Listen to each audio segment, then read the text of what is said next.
नमस्कार दोस्तों, कैसे हो आप सभी लोग। मैं साजिद आपका स्वागत करता हूं आपके अपने YouTube चैनल एग्जाम फाइटर पे। जैसा कि दोस्तों आप लोगों ने थंबनेल में देखा है, मैं रोज आपके लिए प्रतिशत का पार्ट लेकर आता हूं।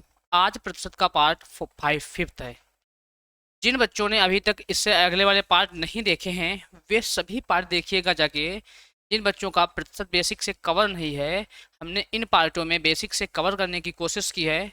आई होप आप लोगों को प्रतिशत के क्वेश्चनों से कोई भी डाउट नहीं होगा। यदि अभी तक पहले के पार्ट नहीं देखे हैं तो जरूर देखिएगा दोस्तों। तो आज बिना देरी किए बढ़ते हैं पहले प्रश्न की तरफ। ठीक है? देखते हैं पहला प्रश्न क्या बोल रहा है आज का। तो पहला प्रश्न है, क्या है, एक कियास्क ने में विभिन्न प्रकार के शेक और अन्य स्वास्थ्य पेय मिलते हैं। कियास्क की 85% बिक्री शेक की बिक्री से आती है। प्रत्येक तिमाही में स्टोर की औसत बिक्री 1,50,000 रुपए रहती, तो शेक को छोड़कर स्वास्थ्य पे से आने वाली अनुमानित औसत मासिक बिक्री ज्ञात करें। मेरे भाई बोल रहा है कि प्रत्येक तिमाही स्टोर की औसत बिक्री कितनी आ रही है, 1.5 लाख रुपए आ रही है। कितनी आती है, 1.5 लाख रुपए।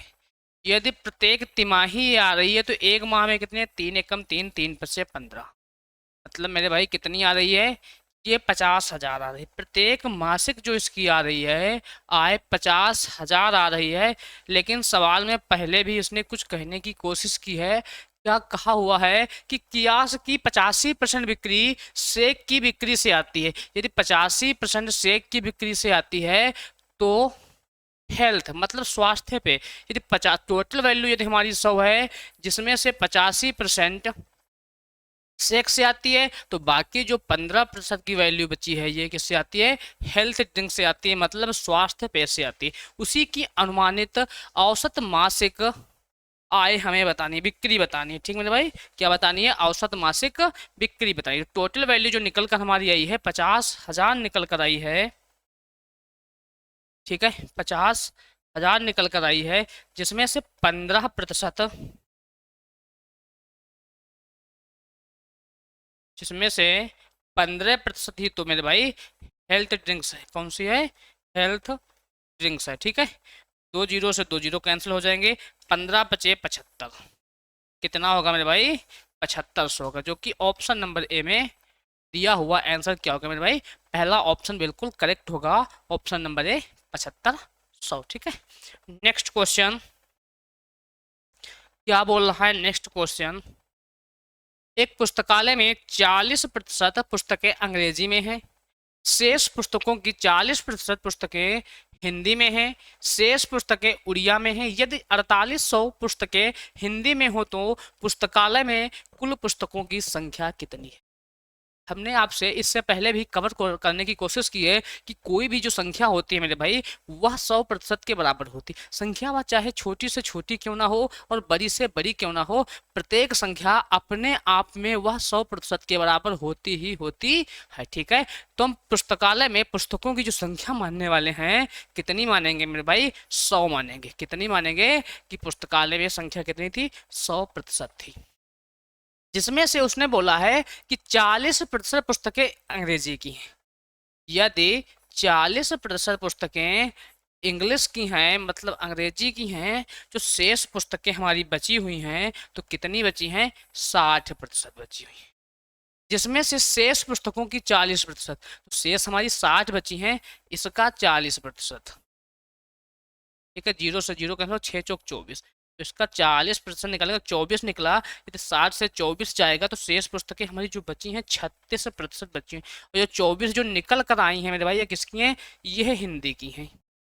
ये किसकी पुस्तकें हैं, ये हिंदी की हैं। अब 36% पुस्तकें जो हैं, बोला शेष पुस्तकें उड़िया में हैं, तो 36% जो पुस्तकें ये निकल कर आई हैं, यह काहे की आई हैं मेरे भाई, यह उड़िया की आई है। किसकी आई हैं, उड़िया मतलब ओडिसी भाषा की। ठीक है, तो पूछ रहा है, पूछ रहा है यदि 4800 पुस्तकें हिंदी में, तो मेरे भाई ये 24% की जो वैल्यू है यही तो हिंदी की निकल कर आई है। तो 24% की वैल्यू है यही तो हिंदी की है। तो इसी 24% के बराबर हिंदी की पुस्तकें जो सवाल में उपलब्ध हैं 4800 उपलब्ध। ठीक है, इतनी बात समझ पा रहे होंगे आप लोग। ठीक है, 24 एकम 24, 24 दूना 48। 1% की जो वैल्यू निकल कर आई है कितनी निकली है मेरे वीर बहादुरों? 200 निकली है। पूछा गया है कि पुस्तकालय में कुल पुस्तकों की संख्या कितनी थी। तो यदि 1% की वैल्यू 200 निकली है और पुस्तकालय में हमने पुस्तकों की संख्या कितनी मानी थी, तो 100% मानी थी। एक की वैल्यू 200, तो दोनों तरफ हम क्या कर देंगे, 100 से गुणा कर देंगे ताकि 100% की वैल्यू हम बना सकें। ठीक है, तो 2 एकम 2, अब पीछे लगाएंगे हम 40। तो आंसर कितना होगा मेरे भाई? 20,000। कितना होगा? 20,000, जो कि ऑप्शन नंबर डी में गिवन है। आंसर क्या होगा मेरे भाई? 20,000। डी ऑप्शन बिल्कुल सही होने वाला है। ठीक है, नेक्स्ट क्वेश्चन।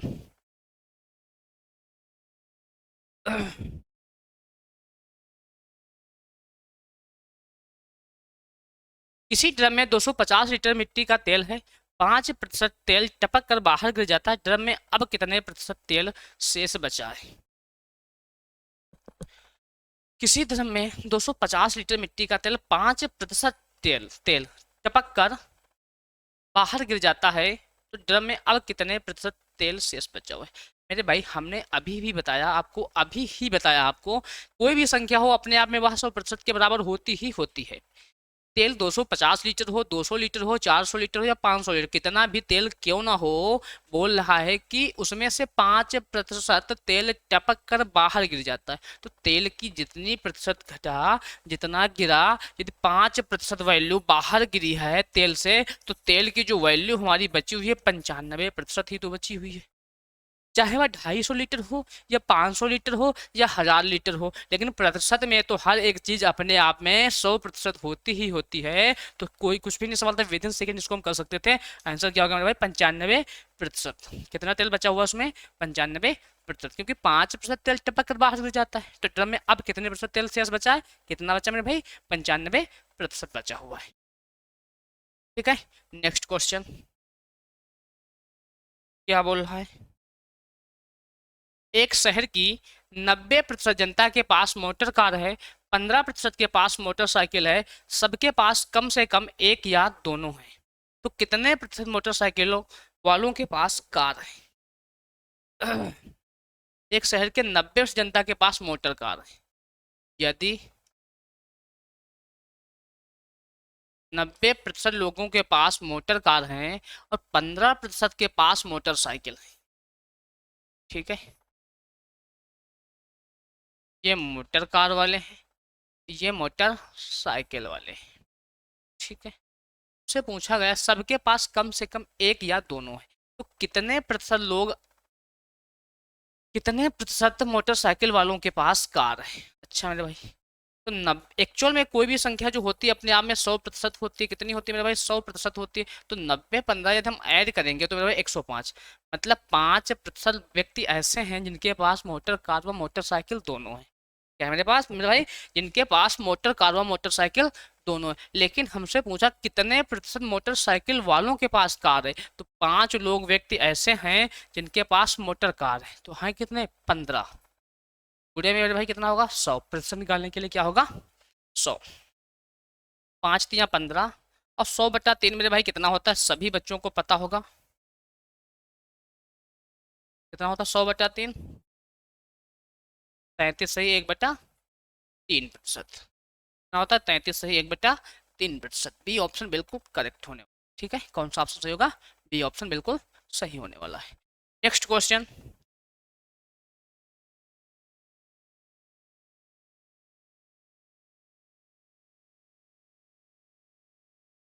एक पिंड 10 मीटर की ऊंचाई से गिरकर कठोर तल से उछलता है।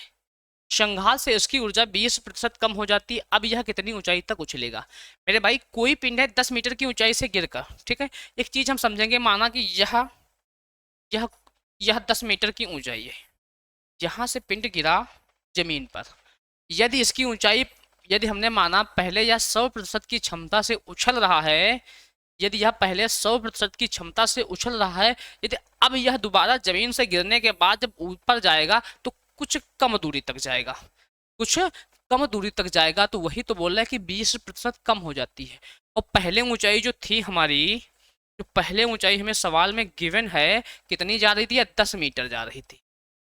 ठीक है, अब इसी में क्या हुआ, या 20% ऊंचाई कम पड़ गई। इसकी क्षमता थी तो 20% कम हुई। यदि 10 मीटर पहले था, 20% क्षमता कम हो गई, तो मतलब वैल्यू जो बची है, कितनी बची है मेरे भाई? 80 ही तो बची है। तो 0 से 0 कैंसिल होगा, 8 एक कम 8। अब यह कितना ऊंचा कूदेगा? 8 मीटर की ही ऊंचाई कूद पाएगा। कितना? 8 मीटर की ही ऊंचाई कूद पाएगा। यानी बात ध्यान से समझ गए होंगे आप लोग। आइए देखते हैं नेक्स्ट क्वेश्चन, क्वेश्चन नंबर 6। वर्तमान जन्म दर प्रति 32,000 है, जबकि मृत्यु दर प्रति 1011 है। जनसंख्या बढ़ोतरी के संदर्भ में निम्न वृद्धि दर प्रतिशत में दी गई है। ठीक है, बोल रहा है कि वर्तमान जन्म दर जो है प्रति 1032 है, जबकि मृत्यु दर 11,000 है। जनसंख्या बढ़ोतरी के संदर्भ में निम्न वृद्धि प्रतिशत दी गई है। यदि मेरे भाई 32,000 जन्म दर है और 11,000 मृत्यु दर है, मतलब 21 की बढ़ोतरी चल रही है। कितनी बढ़ोतरी चल रही है मेरे भाई? कितने पे? प्रति 1000 की बात कर रहा है तो 1000 पे। और प्रतिशत के लिए हम क्या करेंगे? गुणे में 100 का साइन लगाएंगे, मतलब ठीक है। 2 जीरो से 2 जीरो कैंसिल होंगे, यह जीरो हटाएंगे तो एक संख्या के बाद दशमलव लगेगा। तो निम्न वृद्धि है मेरे भाई 2.1% की है, जो कि ऑप्शन नंबर बी बिल्कुल राइट है, सही होगा। ठीक है, कौन सा ऑप्शन सही होगा? ऑप्शन नंबर बी बिल्कुल सही होने वाला। Next question, question number 7। किसी शहर की जनसंख्या में वर्ष में 4% की बढ़ती है 4% बढ़ती है, परंतु प्रजनन के कारण वर्ष में 1/2% घटती है। 3 वर्षों में कितने प्रतिशत की वृद्धि होगी? एक चीज ध्यान देंगे, 4% बढ़ रही है, 1/2 घट रही है, मतलब टोटल वैल्यू जो घट बढ़ रही है, टोटल वैल्यू जो बढ़ रही है 3.5 बढ़ रही है। तो 3 वर्षों में बताई जा रही है कि भाई 3 वर्षों में यह कितनी होगी। तो एक चीज ध्यान देंगे हम, अगर इसको हम 3 वर्षों में 3 से गुणा ही कर दें, 3 पचे 15, 3 तो 9 10, कितने की 10.5। लेकिन यह आंसर नहीं होगा, इससे जो बड़ा ऑप्शन होगा वह होगा। तो आंसर मेरे भाई क्या होगा? 10.8 होगा। बिल्कुल हम बेसिक से बता सकते हैं, विदिन सेकंड बता सकते हैं कि इससे बड़ा ही होगा। आप लोग कहेंगे क्यों बड़ा होगा? क्योंकि मेरे भाई यदि एक वर्ष में संख्या 10 है, उस पर 3.5 की वृद्धि होगी, तो वह समथिंग लगभग 13 की हो जाएगी। लेकिन अगली बार जब लगेगा 13 पे 3.3 की लगेगा तो और भी बढ़ जाएगी। अगली बार फिर से और बढ़ जाएगी, तो मतलब 10.5 से अधिक ही संख्या आने वाली है। मतलब आंसर क्या होगा? इससे छोटे ऑप्शन तो कैसे होंगे ही नहीं होंगे, ये वाले तो होंगे ही नहीं। 10.5 भी नहीं होगा क्योंकि उसके समथिंग बराबर आ रहा है। ठीक है, तो आंसर क्या हो? इससे बड़ी संख्या, केवल एक ही ऑप्शन दिया है 10.8। Next question, question number 8। एक परीक्षा में कुल 65% विद्यार्थी उत्तीर्ण हुए, यदि अनुत्तीर्ण विद्यार्थियों की संख्या 420 है। यदि 100% विद्यार्थी विद्यालय में होंगे, जिसमें से 65%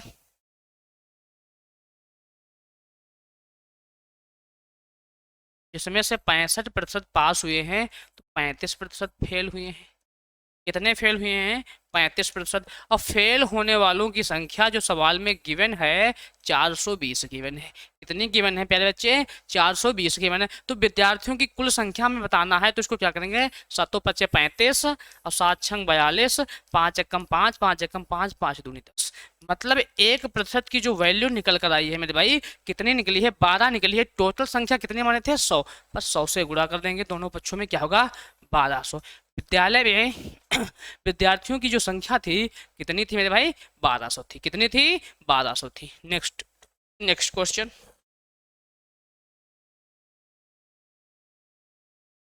क्वेश्चन नंबर 9। किसी आयत की चौड़ाई a और लंबाई b है।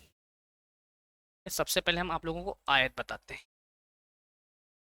ये आयत क्या होता है? जिसके आमने सामने की भुजाएं बराबर होती हैं, उसे हम आयत कहते हैं। क्या बोला? आयत की चौड़ाई a है, चौड़ाई a है, जबकि लंबाई b है। चौड़ाई यदि 20% कम कर दी जाए, ये चौड़ाई हमारी ए थी, इसमें से 20 की कमी कर दी जाए और लंबाई 10% बढ़ा दी जाए, तो सीधी सी बात मेरे भाई, चौड़ाई यदि ए है, इसमें 20 की हम कमी करेंगे तो यह वैल्यू रहेगी 80%। तो 1 0 से 1 0 कैंसिल हुआ, 2 चौके 8, 2 पंचे 10, मतलब 4a/5। अब चौड़ाई हमारी कितनी रह गई है, 4a/5। पहले a थी, अब कितनी है, 4a/5। फिर बोल रहा है कि लंबाई 10% बढ़ा दी जाए, तो b चौड़ाई लंबाई थी, इसमें 10 की वृद्धि करेंगे तो 110/100, इसको हम कैंसिल करेंगे 0 तो चौड़ाई क्या हो चुकी है हमारी, 11b/10। तो बोल रहा है तब वर्तमान क्षेत्रफल क्या होगा, वर्तमान क्षेत्रफल मेरे भाई, आयत का जो क्षेत्रफल होता है क्या होता है, लंबाई गुणे चौड़ाई, क्या होता है, लंबाई गुणे चौड़ाई। तो लंबाई हमारी क्या है, 11b/10, 11b/10, चौड़ाई चौड़ाई क्या है, 4a/5। ठीक है, क्या आने वाला ये मेरे भाई, 2 दूना 4, 2 पंचे 10, 11 दूनी 22 ab और बटे में 5m/25। ठीक है, क्या निकल कर आया, 22ab/25। मतलब ये संख्या आप हम क्या करेंगे, 25 से 22 को हम भाग करेंगे, 25 से 22 को जब हम भाग देंगे तो दशमलव लगाएंगे, 0 बढ़ाएंगे, 25 8 200। ठीक है, 25 8 200, यहाँ बचा 20, दशमलव लग चुका, फिर से हम 0, 25 8 200, कितना निकला मेरे भाई, इसका जो क्षेत्रफल निकला 0.88 और ये क्या लिखा हुआ है, ए बी। तो इसका क्षेत्रफल क्या होगा मेरे भाई, 0.88 ए बी। ठीक है, 0.88 ए बी, पहला ऑप्शन क्या होगा, वर्तमान में आयत का जो क्षेत्रफल होगा 0.88 ए बी होगा। ठीक है, नेक्स्ट क्वेश्चन, क्वेश्चन नंबर 10। एक स्कूल में लड़के व लड़कियों की संख्या का अनुपात 3:2 है, बॉय एंड गर्ल 3 रेशियो, इनको हमने क्या किया, इनको हम 300 200 कर लिए। मतलब इस रेशियो को 3:2 को, रेशियो को हम 3:2 ही रेशियो रहने दिया, लेकिन इनके पीछे हमने शून्यों की संख्या बढ़ा दी। अब आप बोलेंगे कि शून्यों की संख्या आपने क्यों बढ़ाई, शून्यों की संख्या हमने इसलिए बढ़ाई ताकि आगे सवाल में काटने पीटने में कोई दिक्कत ना हो। ठीक है, नेक्स्ट आगे क्या बोला, ये लड़कों का 20%, लड़कों का 20%, तो लड़कों की संख्या कितनी, 300, इसका 20%, लड़कियों का 25%, लड़कियां 200 हैं, इनका 25%। क्या है मेरे भाई, ये वजीफा धारक है, क्या है ये, वजीफा धारक है। तो उन स्कूल विद्यार्थियों का जो वजीफा धारक नहीं है, प्रतिशत क्या है, तो 0 से 0 कैंसिल, 0 से 0 कैंसिल, यह जो संख्या निकल कर आई है 20 3 60 और 25 दूना 50, मतलब 60 50 110 विद्यार्थी ऐसे हैं, 110 विद्यार्थी ऐसे हैं जो वजीफा धारक हैं। और टोटल विद्यार्थियों की जो संख्या है मेरे भाई कितनी है, 3 2 500, कितनी है, 500। इसमें से 110 वजीफा धारक हैं, तो मेरे भाई 390 व्यक्ति ऐसे भी जो हैं जो वजीफा धारक नहीं हैं, जिनकी संख्या 500 में प्रतिशत में क्या होगी, 390/500 गुणे में 100% के लिए। ठीक है, हम निकालते हैं इनका प्रतिशत, 0 से 0 कैंसिल, 5 और 7 35, 5 और 8 40, उनकी संख्या कितनी है मेरे भाई, 78% है, जो कि ऑप्शन नंबर ए बिल्कुल राइट होने वाला है। ठीक है, तो ये थे आज की क्लास, आई होप आप सभी को पसंद आई होगी। अगर वीडियो अच्छी लगी है तो वीडियो को लाइक शेयर कमेंट जरूर करें, चैनल को ज़्यादा से ज़्यादा सब्सक्राइब करें दोस्तों, जो बच्चे चैनल पर नए हैं वे जरूर सब्सक्राइब कर लें, बेल आइकन को जरूर दबा लें ताकि आने वाला वीडियो सबसे पहले आपको मिले। ठीक है, ये क्लास रोज़ आपको शाम 8 बजे मिलती है, इस क्लास से कंटिन्यू आप लोग जुड़े रहिए। जो बच्चे सिलेक्शन चाहते हैं तो मैथ में बहुत ही आसानी होगी इस क्लास से। दोस्तों आज के लिए इतना ही, मिलेंगे अगली वीडियो में। अगर वीडियो अच्छी लगी तो वीडियो को लाइक शेयर कमेंट करें, और दोस्तों अगर कोई भी टॉपिक आपको और पढ़ना है मेरे भाई तो कमेंट बॉक्स में हमें जरूर बताइएगा दोस्तों, उस टॉपिक को हम पढ़ा देंगे आप लोगों को। ठीक है, और कमेंट बॉक्स में अपना नाम जरूर हमें बताइएगा दोस्तों, आप लोगों के कमेंट हम रोज़ पढ़ते हैं, ठीक है। ध्यान देंगे, ख्याल रखेंगे। आज के लिए इतना ही, मिलते हैं अगले दिन अगली वीडियो में अगले टॉपिक के साथ। ओके दोस्तों, जय हिंद जय भारत।